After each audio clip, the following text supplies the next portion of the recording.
Hi, my name is Rachel Zaleski, host of the Zaleski Sports Show, and this is Jason Zaleski, our sports expert, and together we talk about sports information that's easy to digest, educational, and informational for all level sports fans. We cover local, regional, and national sports information using hands-on demonstrations, sometimes statistics, and also visual aids. And so stay tuned and enjoy the show. Today we have our beautiful guests here. This is the Loyal High School girls basketball team, a couple players here. We have Carson Reith and, oh yeah, I did say that right, and Morgan Reinwald. Thank you, and Coach Mike Reith.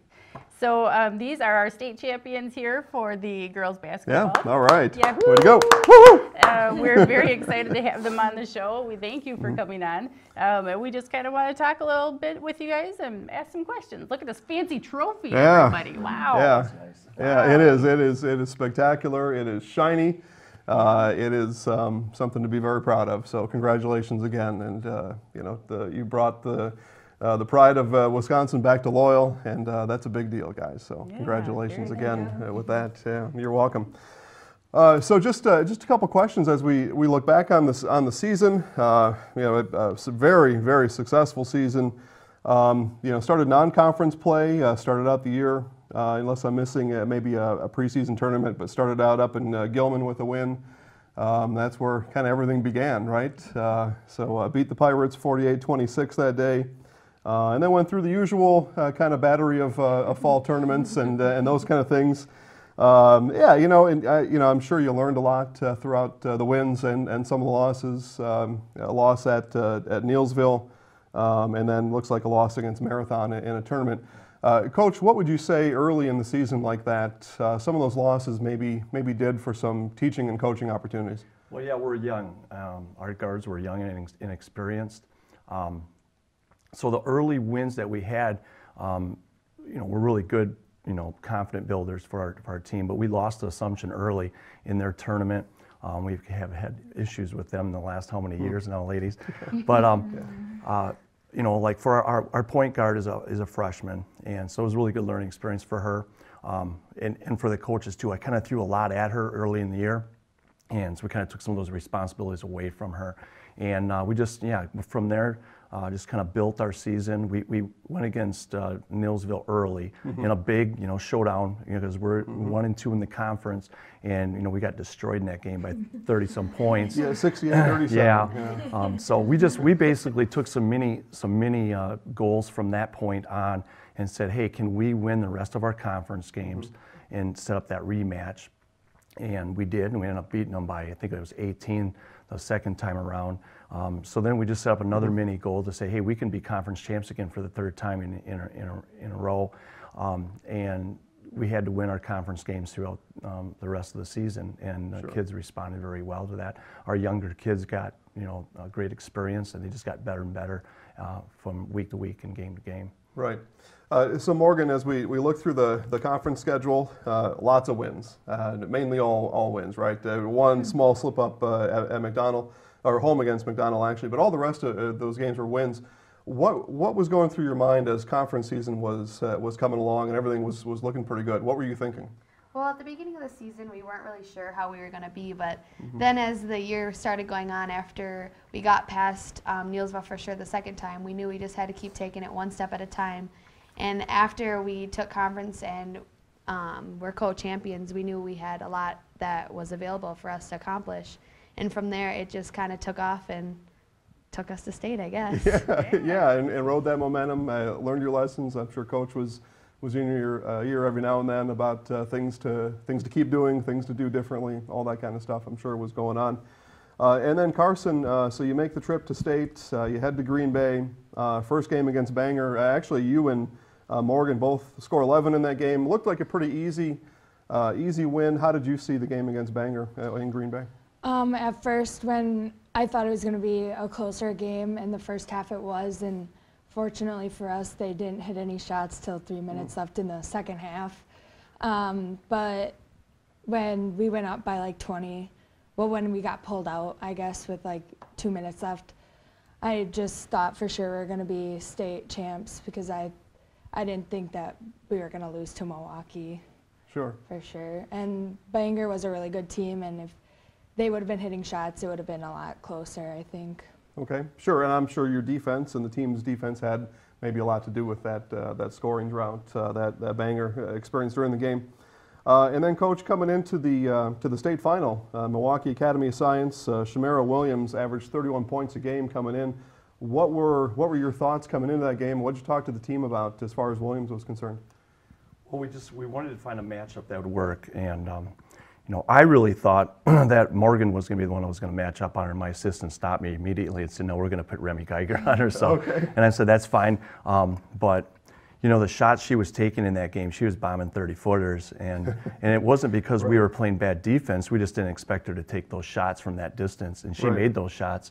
She's a really good basketball player, so we give her a lot of respect for that. But in the second half, what we did is we tried to just run somebody at her, and that's where Morgan came in. And on a couple of possessions, we just try to let her run at her, try to give her, Shamira, to give up the ball to her teammates. And we were fortunate enough that happened on occasion. And their shots weren't falling, and then I think they just kind of took some quick shots, some shots that kind of were out of their realm. And when that happened, we were down by 13 with like 8 minutes to go, and we took a timeout. And I give the kids a lot of credit.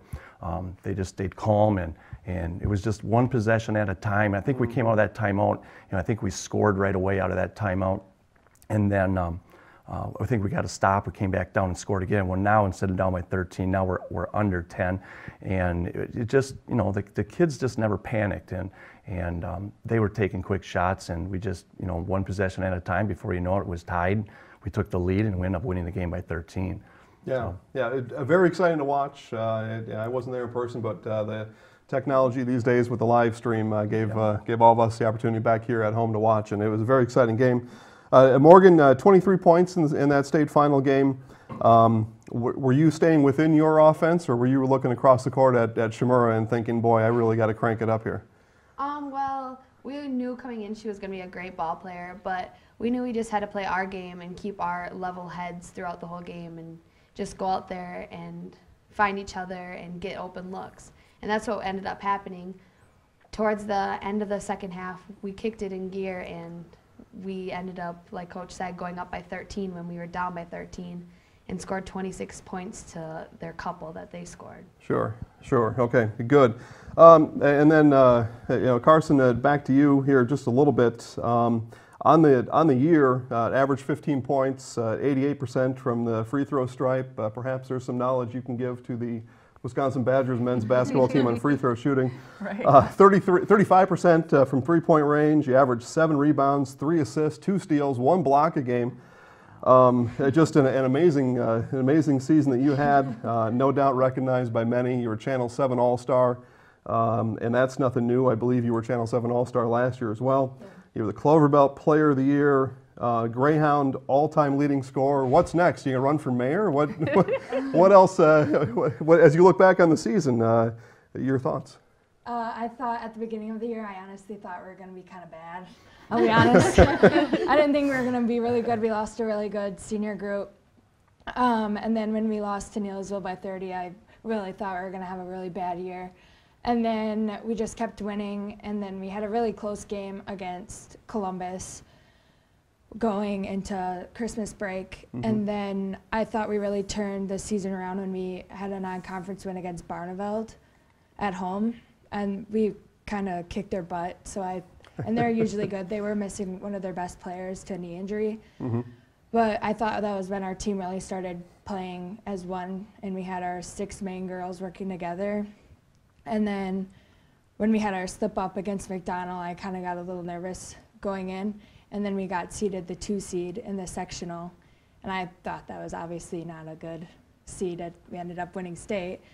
And then I thought to get to state, we just really had to get past Newman Catholic. And when we beat them, I knew for sure we were going to be going to state. Yeah. So Good. Well, love the confidence. And certainly with the type of player you are, you can certainly forecast those things. And so again, congratulations on a great season, beating Milwaukee Academy of Science 74-61 for the state championship.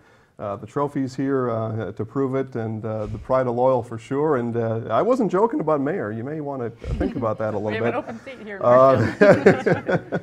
Right. So some things to think about there. And then last question for Carson. Cameron Brusso, boys senior basketball player. Game of horse. Who wins that game? I would say I would, because he always tries to do trick shots. And he doesn't do. I'll stick with the mid-rangers. I play So you've had some strategy. experience against Cameron Yeah, maybe a couple we- times. Okay. We're cousins. Oh, Dad makes him beat up on me in the post. So there you go. Excellent, excellent. Okay. Well, again, thanks for joining us. Stay here, by the way. We've got some other things we're going to talk to you about as we go. And I know Rachel's got some important things up next in the show. Yeah, so up next in the show, we talk about Sports 101. It's just a section of sports where we talk to the newer audience members or the newer sports fans. And today, I just wanted to ask Coach if he could give us his definition of zone defense, and then when would be the best time to use that in a game. Well, we don't play zone, Okay. but this is what I would say about a zone. Well, a zone is when a man-to-man, obviously you're playing individual to individual, but in a zone, the individual defensive player is playing an area. And so anybody that comes into that area, they're kind of responsible for that person. And so there's different types of zone. There's 1-3-1s, there's 2-3s, 1-2-2s. There's a lot of things you can do in a zone. You can trap. It's a variety of different things you can do. It's really a mix-up of trying to get the offense to see a different look.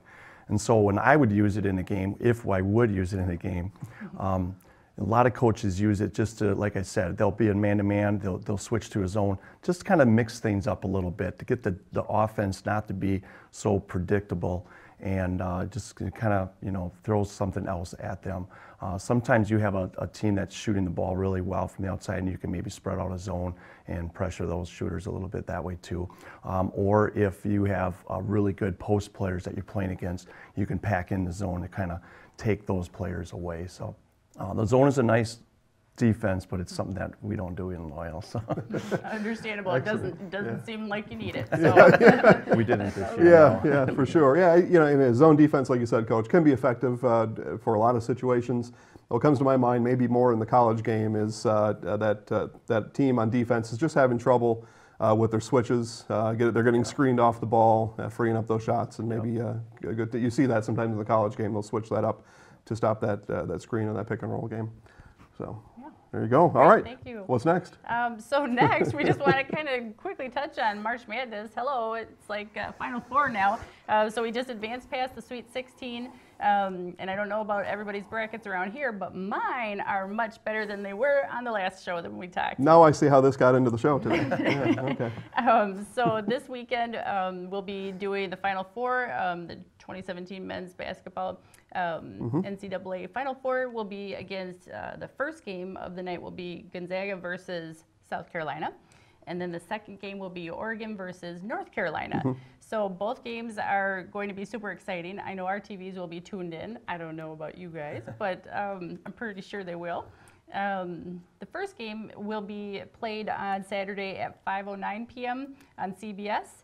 And that's going to be against the Gonzaga Bulldogs, who were once called a Cinderella team. Now they're going to be going up against South Carolina's Gamecocks, and they are now this year's Cinderella team. So Jason, what's a little bit quickly about what is the definition of a Cinderella team? Well, the Cinderella team is usually that team that maybe nobody's heard of or hasn't heard of in a while. And they come in the tournament and just catch fire. They start knocking out the big teams, and I would say South Carolina fits that definition this year. Absolutely. So the Bulldogs, their leading players are Szymek Karnowski. That's right. Yeah, Szymek. And point guard Nigel Williams-Goss. Yeah, both NBA players. All right, Yeah. There you go. The Gamecocks are led by the SEC Player of the Year, Sindarius Sindarius Thornwell. Yeah. And again, they play 5:09 p.m. that Saturday. This coming Saturday.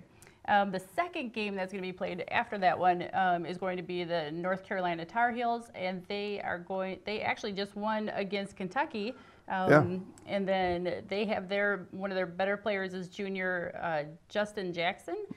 He's one of their top scorers. And then the Oregon Ducks, despite their dizzying colors, they are going to be, this is the second time their school has been to the Final Four. The last time was back in 1939. And so the Ducks their leading players are Tyler Dorsey, Jordan Bell, and Pac-12 Player of the Year, Dylan Brooks. So again, in our household, my brackets look much better than they did before. I have, I think, 48 points left to score better than everybody else in the household.